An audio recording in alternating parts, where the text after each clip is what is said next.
دیکھو کچھ نہ کچھ علم جانوروں کے پاس بھی ہوتا ہے.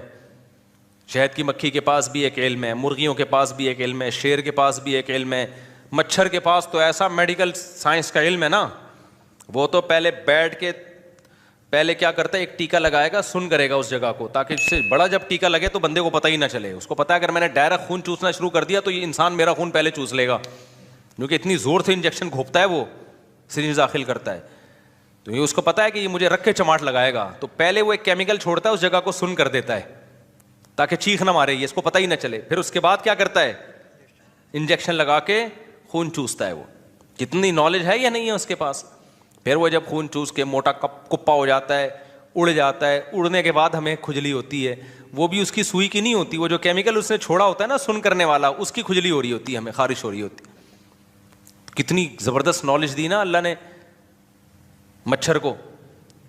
تو ہر مخلوق کو اللہ نے خاص کس طرح کی نالج دی ہے, لیکن انسان کو اللہ نے جو دماغ دیا ہے جس میں سیکھنے کا جو اس کی جو صلاحیت ہے, تبھی تو اللہ نے آدم علیہ السلام کی جو فضیلت شیطان فرشتوں پہ بیان کی, وہ کیا کہ میں نے اس کو جو علم دیا ہے وہ تمہیں نہیں دیا. وعلم آدم الاسماء کلھا, اس میں یہ چیزوں کی حقیقت اور ماہیت کو جاننے کی صلاحیت ہے, تمہارے اندر یہ صلاحیت نہیں ہے. تو اس سے انسان کی فضیلت کیسے ثابت ہو گئی؟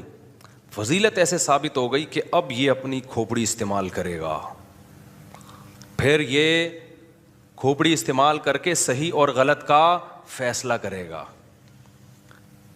اپنے اختیار سے صحیح پہ چلے گا, اپنے اختیار سے غلط پہ چلے گا.